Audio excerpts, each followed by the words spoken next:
Hi, everybody. Today is Friday, October 10th, 2025, and our dear friends, Trita Parsi and Ambassador Chas Freeman, join us today. Welcome back. Welcome to you. Glad to see Trita. Yeah, See you as well. yeah it's been a while, Trita. Let's start, Ambassador, with the case of the peace deal in Gaza, in Palestine. Here is what we've learned from the Hamas officials. He's talking about the peace deal. He's talking about disarmament of Hamas, and here is what he said.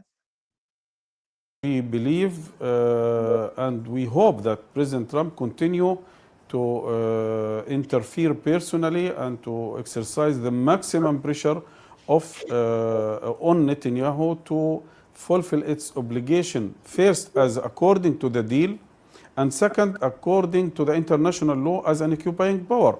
Because I think without this pressure, without this personal interference from President Trump, this would not happen. But Our clear though, weapons just to be clear, are going to be handed over only to the hands of a Palestinian state. And our fighters can be integrated into the Palestinian National Army. Before that, no one has the right to deny us the right to resist the occupation by all means. now you're Yeah, you see Well, the official position of Hamas. no, I Go think ahead. I think first of all, this isn't a peace agreement at all. It's a ceasefire, much like the previous ceasefires. Its only concrete element is the exchange of captives, hostages on both sides. I note that the Israelis refuse to release anybody in the Palestinian leadership who might be capable of moving on to a peace between Israelis and Palestinians. Marwan Barghouti, for example, was explicitly retained in an Israeli prison. It is entirely correct what the Hamas spokesman said. People under occupation have the right to resistance under international law, including armed resistance. As long as there is an occupation, there will be resistance. Therefore, a 20-point agreement that doesn't deal with this issue at all and finally ends in point 20 with saying, well, if you do everything else that's favorable to Israel, we can talk about a second state, a Palestinian state. This is not a path to peace at all. And I'm very pessimistic that this agreement, to the extent it is an agreement, because it's very clear that there are grave differences between the Israelis and the Palestinians. I note that Jared Kushner is on record in the New York Times today saying that, well, the art of the deal is to get the people to yes and then work out the details later. Well, that might work in a financial transaction over a real estate project, but it doesn't work when there's no common interests that have been established between the parties, or when you're not mediating but attempting to impose an agreement on two sides. Evidently, President Trump did lean pretty hard on Prime Minister Netanyahu. That is unusual. He did it privately. We have no idea how forceful he was or what he threatened. But the record does not support the hopeful language of the Hamas spokesman that they can count on President Trump to force Israel to produce a peace process. Israel has not accepted a Palestinian state as an objective. It has not even agreed to withdraw from all of Gaza on a schedule, and it will continue to control Gaza. We will see an early test of this, not only with the delivery of the 600 trucks that are supposed to cross into Gaza with food supplies and medical supplies, but also in whether Gaza is open to the press, because Israel has killed 220 journalists, and it does not want the press in Gaza to see what it is doing. And my prediction, which Trita will correct me on, I'm sure, is that there will be a violation of the ceasefire. Actually, there's already been an explosion in Gaza after the time of the ceasefire going into effect. But there will be some violation of the ceasefire, Maybe it will be by Islamic Jihad or someone else, but it will be attributed to Hamas, which has been successfully demonized, and that will justify the Israeli presumption of the genocide, which Bezalel Smotrich has already called. So I don't think there's any agreement here at all. I think there is as a hostage exchange, and I don't see that it necessarily leads anywhere. And it certainly won't if President Trump remains beholden to his Israeli backers, and as Benjamin Netanyahu said, under Netanyahu's control. Trita, go ahead. Thank you.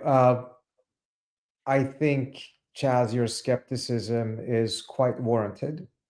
The track record is very clear. We had a similar situation in January of this year, a deal, 3 phases. The Israelis made it clear from the outset they're not even interested in getting to phase 2. And by March, they sabotaged the ceasefire, canceled the entire deal, and the Trump administration blamed Hamas and exonerated Israel. So with that track record and plenty of other things, I think there's significant justification for a lot of skepticism, and a lot of the language out in the media right now is extremely charitable, to say the least. But let me also suggest a potentially less problematic pathway. It is quite clear that this is not a peace deal because it doesn't even get to the core issue, which is the occupation. You cannot have peace, even in the best case scenario, if this is all implemented, we return back to a pre-October 7th situation, which still had occupation and everything else that fueled the conflict in the first place. But I think there is some reasons to believe that this time around, Trump will be less tolerant of Israeli sabotage than he was last time around. And the reason for that is primarily the Israelis overreacted, they overextended themselves, and they went too far by the attack on Doha. This really backfired in the region. It backfired within the White House itself, in which the balance of the debate seems to have shifted. And it became very, very clear that what Israel is doing is now increasingly costing Trump. And that brings me to the second factor, which is the real root of why it's costing Trump. In the last couple of months alone, we have seen a dramatic plunge of Israel standing within the America First constituency. And that is Trump's core constituency. We've seen that their numbers have been tanking. People have been turning against the genocide. You have Marjorie Taylor Greene using the word genocide long before Bernie Sanders did. You have anger from Steve Bannon, almost daily attacking Netanyahu, Tucker Carlson, many others, including Charlie Kirk, incidentally, who mostly did this privately, but now we know of some of the things that he did privately. Trump is already on record pointing out that this is costing him. He reportedly told the Israelis, you can't fight the entire world. And I think the Doha strike ended up becoming the trigger that brought all of this together. And unlike Biden, who either didn't have the courage, backbone, guts to do anything about it, or didn't see it as costing him a lot, but it did cost him the election, arguably, Trump seems to have seen it and seems to have acted. Now, nothing will come of this unless he sustains the pressure. And that's another big difference. He's willing to put pressure on Netanyahu. Biden never was. And I find it interesting because right now, there's some Biden folks that are coming out there and trying to take credit for this deal and saying that they lay the groundwork for it.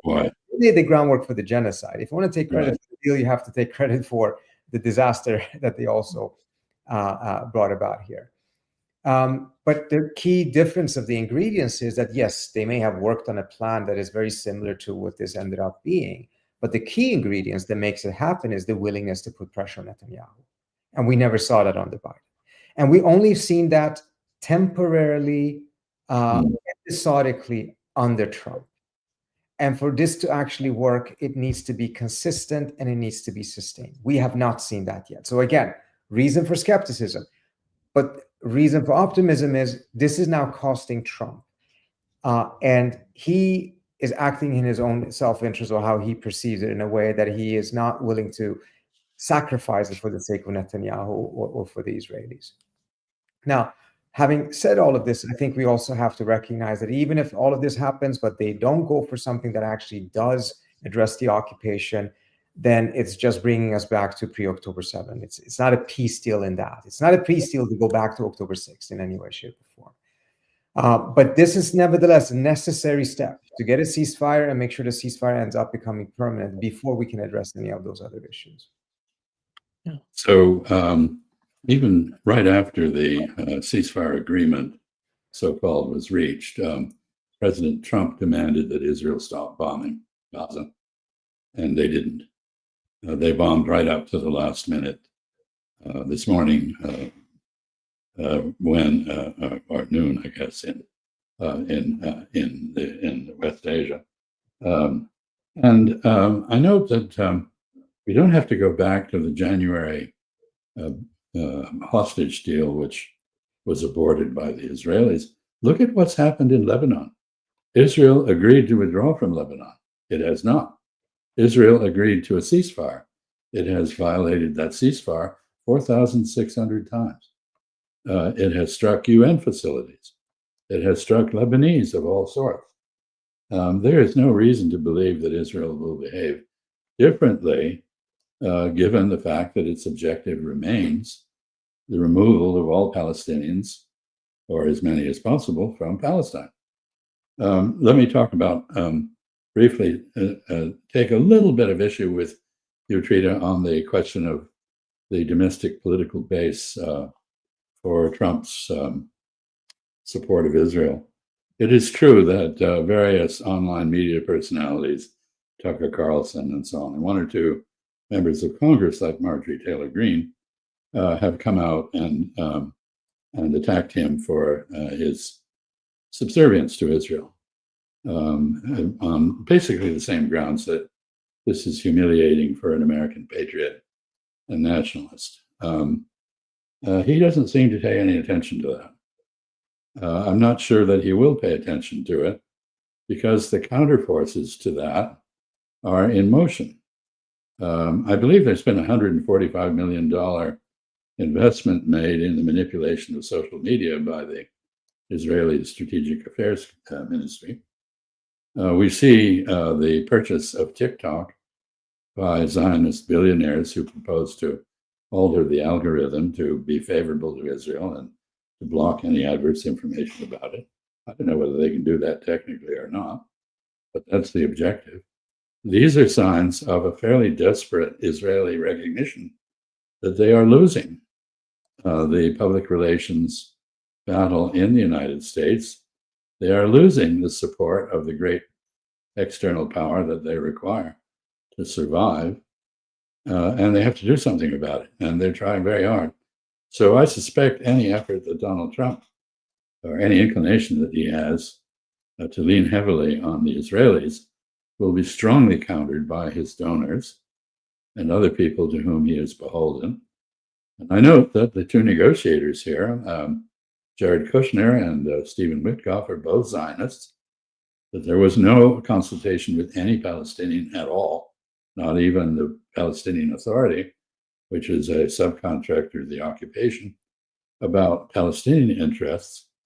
And I'm not sure that anybody in the United States government recognizes Palestinian interests, which have always been self-determination and basically to be left alone by the Israelis. I'm not sure that you're right that that much has changed. It would be nice to think so. No, you may be proven quite right on that. At the end of the day, I do think, however, we are seeing Trump reacting to the fact that his base is starting to diverge from the Israelis. And of course, there's a huge difference between the base and the donors. And we've seen how the donor class, even those supporting Trump, definitely, there's a strong element of people like Miriam Adelson, et cetera, that has been pushing Trump in the direction of bombing Iran and things of that nature. But I think it's fascinating.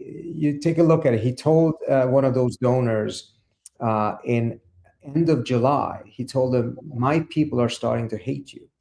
Quite right.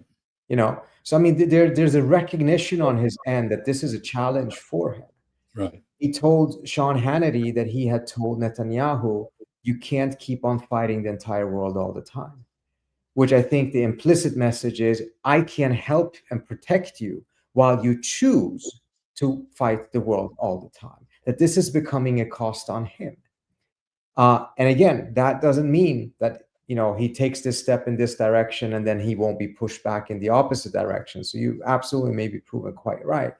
But we're seeing a dynamism here that we frankly didn't see prior to this, prior to Trump coming in with Biden. And the question is, can it lead to some sort of a scenario in which, at a minimum, it brings about a permanent ceasefire?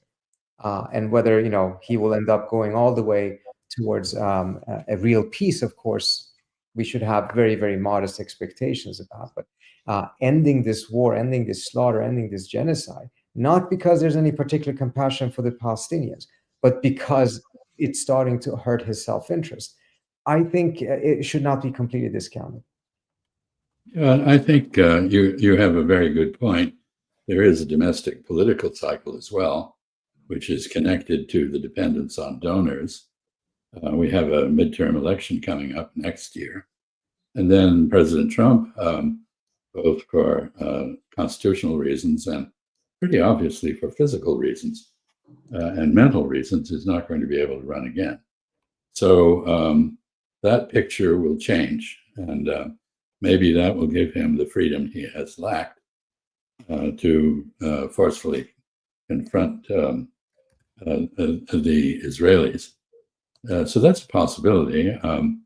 But I know that he's trashed American relations with the entire world, and he just had a temper tantrum, I think, today about the Chinese applying export controls to us, modeled on our export controls to them, which is evidently unfair. So he obviously never read Rabbi Hillel's version of the Golden Rule, which is don't do to other people what you don't want them to do to you.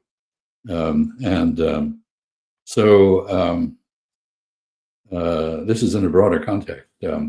If you read that Truth Social temper tantrum against the Chinese, as I did, it's not only incoherent, but full of ridiculous nonsense. A 3,000-year did you know, Trita, that there's been a 3,000-year ongoing conflict in the Holy Land? I mean, let us step back a moment and recognize that we are, and Hamas has linked its future to someone that Cy Hirsch just reported. And Cy Hirsch is a very reliable reporter. The people around Trump in the White House are saying that the man has a bad and increasingly serious case of dementia. Shades of Joe Biden, although Joe Biden was able to conceal it, or rather, the people around him were able to conceal it. Evidently, it's too obvious in the case of Trump, and he doesn't have the actual loyalty of his subordinates that Biden had. They are motivated by personal advantage rather than a feeling of admiration, even if they are sycophants. So I think there's a last issue here, and that is, what does Trump know? I mean, he's like the emperor's new clothes. Where is the child who will come up to him and say, "You're naked. You don't have any clothes." Because all of his advisors are saying, you should have gotten the Nobel Prize and so forth, the Nobel Peace Prize. There's a very entertaining column by a French author saying that in the year X, Trump will win all of the Nobel Prizes and giving reasons for each one. That is probably an objective of the man at this point. So at what point does he actually re-encounter reality? He's pretty abstracted from it. He in his China statement, he said, we've had excellent relations with China for the last 6 months. I don't know why they did this. Well, we've been, piling on the efforts to bring down their economy at a regular basis. Some of the megalomania and narcissism that we've all observed is there. And I wonder how that plays into this issue. Lastly, Trita, because this is really your topic, there's also the possibility that the Israelis will attempt another attack on Iran in the near future. And I'd like to hear your views on that. Yeah, because there was a phone call between Netanyahu and Putin. Putin has mentioned that Netanyahu said to him that they're not going to attack Iran. They're not going to go in that direction. I think that's. Does anybody Go ahead, believe, Trita, your take on that? does anybody believe Netanyahu? Is Vladimir Putin a dupe? I don't think so. So that's an interesting statement by Mr. Netanyahu. But the normal reaction to it would be that's a deception. Exactly. At this point, let me address that. Let me say one thing first about the statements coming out of Hamas in terms of really so explicitly pinning their hopes on Trump. I think we have to be very clear that clearly the Hamas folks are not that naive. This is a strategy, and this is a strategy born out of necessity. They don't hold many strong cards. They need an end, and they are being put under a tremendous amount of pressure from Qatar, from Turkey, from Egypt, that they have to agree to something. And the threats made by Trump as well, that if they don't agree, then he's going to go all in together with the Israelis, are obviously something that they can't just completely dismiss. But they needed some form of a guarantee that this would not end up the same way as the January deal did. And there is no such guarantee. The closest they get to it is to just try to make sure that Trump owns this so much, that he personalizes this deal so much that it will be a deterrent against the Israelis sabotaging it. It is by no means waterproof. In fact, it may not work at all. But I think it is something that is reflecting the weak position Hamas is in which this is what they had to do in order to get a resemblance of a guarantee here that this will not end up with the Israelis just undermining it as they have done with previous agreements. In regards to the attacks on Iran, I think this is the only thing that has changed since we spoke about it last time, and my view that before the end of December, an attack was likely. The only thing that has changed in all of this is the overreach by the Israelis by striking Doha and the way that backfired in the White House. Who knows if that is going to be a new normal or if this is just a temporary thing, and in a month and a half, the Israelis are once again going to be in a position in which they believe that they have the political maneuverability to be able to get Trump to accept another cycle of war here. We don't know. But I think for now, it probably has made it more difficult for the Israelis. For the Israelis or Israeli media or others to leak or claim that they have said these type of things to Russia. First of all, they may have said it to Russia, but that doesn't necessarily mean anything. This may also have been just a leak in order to do exactly what Chas said. This is a deception. If the Israelis are planning to attack, as I think I mentioned on the last time we spoke about this time around, they're not going to be telegraphing it the way they did last time. Right. Last time it was so openly telegraphed, and no one, including the Iranians, believed them, and that turned out to be wrong. This time around, everyone's going to believe them if they telegraph it, so they're not going to telegraph it. If it comes, it will come probably out of a blue sky. Yes, I think that's right. Very perceptive.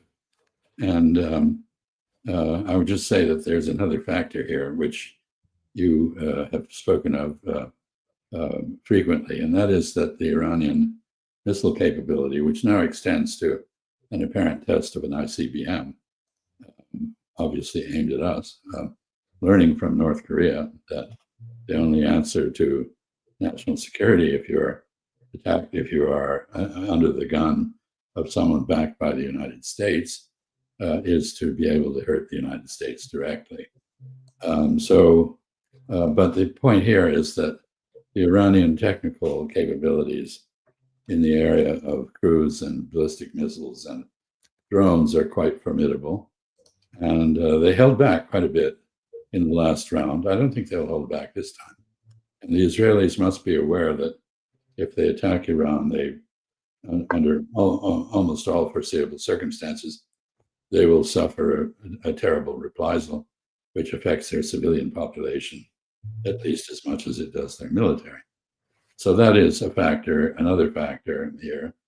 And but I go back to the point, Trita, that Israel's very skillful Hasbara exoneration or exculpation efforts have successfully demonized all its enemies in the eyes of the ordinary American, who knows nothing about the history or even the contemporary realities of the region. So I'm not sure how much of a break we have. You know, you might get rah, rah, rah, our mighty military strike again kind of thing. Not impossible to imagine. And we do know that there have been movements of ships and aerial tankers and other logistical support mechanisms for, I hope, for the defense of Israel, not for an attack on Iran. If it is the defense of Israel, I don't think there's any reason to believe it will be more effective than the previous efforts, which were only partially successful. If I could add one thing to what you said, and I think we have too little information at this point to know whether the Iranians, if there really was an ICBM to the extent that it was successful. But I think one factor of that we should be aware of is that it most likely, obviously, would not be for them to strike at the American homeland. What I think is the more immediate objective there is that the United States pulled out a lot of its assets out of the region before it attacked Iran last time, in order to make it as difficult for the Iranians as possible to have retaliatory targets in sight. By the Iranians extending their missile capabilities, it actually means that many of the places the US has moved its equipment, personnel, etc., once again may end up coming within sight of Iranian missiles. So it's a way of making the idea that the US can continue to strike Iran without having much exposure or having its troops or equipment or bases exposed to Iran becomes more difficult the more the range of the Iranian missiles expand. Quite right. Ambassador, I wanted to ask Trita, but I'm going to ask you. You look at Trita said, mentioned the name of Charlie Kirk, Tucker Carlson, and we had Steve Bannon talking about to Israel, if you want to fight Iran, go ahead and do it by yourself. We're not going to be there to help you. These are important characters within the Republican Party. We know that the new polls in the United States show, as CNN reported, that the people in the United States are changing their mind toward the East, toward what's going on in the Middle East.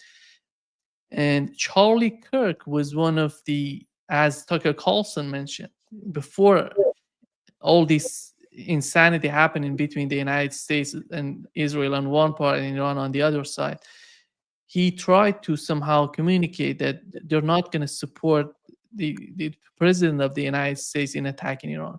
How do you see the public opinion, the influence from public opinion on the administration and these characters, which are important, to my opinion, to the base of those people who voting for Donald Trump, the base of MAGA? Well, this is the nationalist faction of MAGA that you're talking about. These are fellow travelers of MAGA. They're not the core. They are patriots who are humiliated by American subservience to Israeli policies. And they have, on this issue, broken with President Trump. But I note that on other issues, they're still with him. And this is a very compartmented kind of rift. So we just see Tucker Carlson now delivering a long, essentially racist rant about how the United States was so happy when it was all white and Christian, and now it isn't. And it's falling apart and so forth.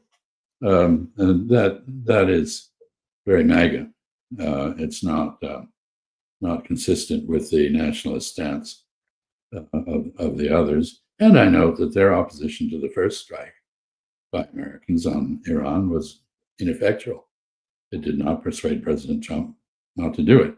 It may have persuaded him to limit the strike so that it was transactional and not tactical in effect, not strategic. And that was important. I don't think these people are without an ear in the White House, but I wouldn't overestimate their influence. Can I say something on this? It is true, they lost, and it was a very, very intense fight. What I think is important to recognize, Chaz, is they were the only other voice.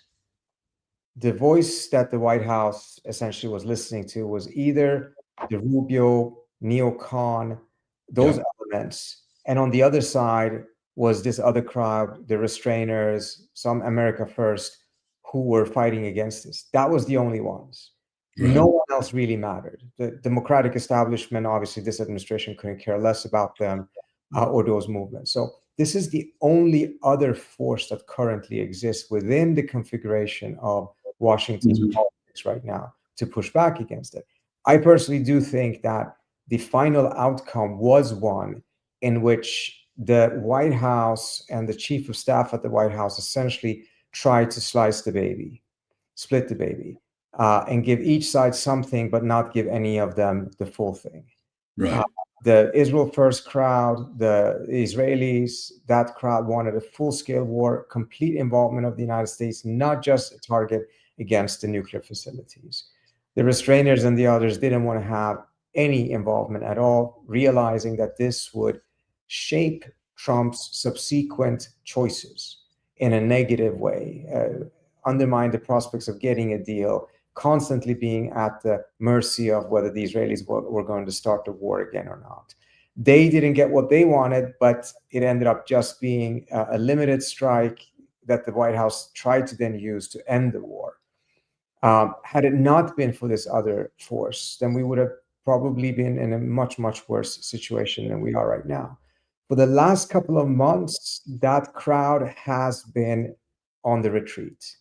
They've lost a lot of the battles. It's been, frankly, a bit shocking to see the extent to which they lost a lot of those battles up until Doha strikes. That's when the balance shifted again. Has it shifted enough? Probably not. But it shifted enough for the White House to move and make an initiative that no one had expected them to do. My organization, we work very closely with some of the nations up at the UN who were preparing the conference on the establishment of the Palestinian state, led by the Saudis and the French. And that was, to a large extent, designed to be an alternative process because Oslo clearly is dead, but something that could keep some effort alive to make sure that there could be the establishment of the Palestinian state. They were all taken by complete surprise that out of the blue, the White House came with this proposal. And I think it came, again, setting aside all of its imperfections, but I think it came precisely as a result of the manner in which the overreach of striking Doha, the massive unpopularity of Israel on the inside of Trump's own camp, all of this came together and created a new constellation. Whether it can be sustained, whether it can lead to something more sustainable remains to be seen. But right now, these are the only two games in town. It's either the neocon crowd or this crowd. Right. Complete agreement with you on this. Ambassador, do you think that there is still a path toward diplomacy with Iran? Because when I look at the Iranian media and the way they're talking about, it seems that those people who are interested in a better relationship with the West are getting weaker and weaker. I don't see they're getting better and improving their position in Iran. Well, I think you're right about that. And the United States basically is not offering any diplomacy, and nor is anyone else. We've had the Europeans slavishly back out of the JCPOA, the nuclear deal with the snapback, which of course is an absurd move since it proposes to punish Iran for doing something that the United States actually did, namely pulling down the nuclear agreement and violating it, not fulfilling obligations in it. But the Europeans have demonstrated their fealty to Washington in this manner, which helps them arguably on other issues which are more closer to home and more contentious, like Ukraine, which is bleeding to death, and which they don't have any answer to either. So I think that is, the prospects for diplomacy are not great under the current crowd. As far as I know, none of them have any experience other than the few initial encounters with the Iranians at Muscat and Rome with the Iranians, or know the Arabs, or have any knowledge of the region other than that spoon-fed them by Israel. I don't think they know the Turks or the other key players, and I'm not sure they have any strategic concept at all. They're just trying to do as Jared Kushner said, get them to yes, and then you can work out the details. Really, you can't do that if it's a zero-sum game, which a lot of this has been posed as.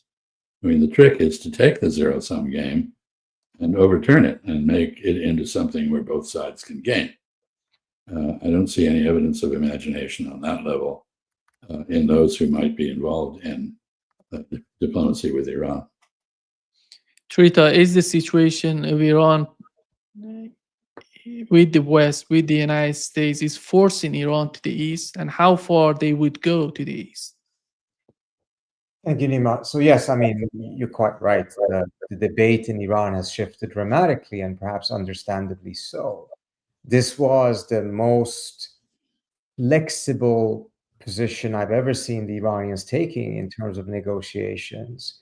They sent all the clear signals, they sent all the clear compromises, and they got bombed instead. So the idea that there is a pathway with the West is obviously very difficult to convince the Iranians of right now. Now, there may be a pathway that is necessary. They're not in a luxurious situation to be able to say that they can just close their eyes and pretend that the West is not there or the US is no longer there. At the end of the day, the imposition of the snapback sanctions is going to create some challenges for them. And they're going to have to deal with it one way or another. I am personally of the view right now, I've seen that there's some reporting that Trump claims that there's been talks with the Iranians. I'm not so sure. But I'm personally of the view right now that diplomacy should perhaps not be pursued at this moment.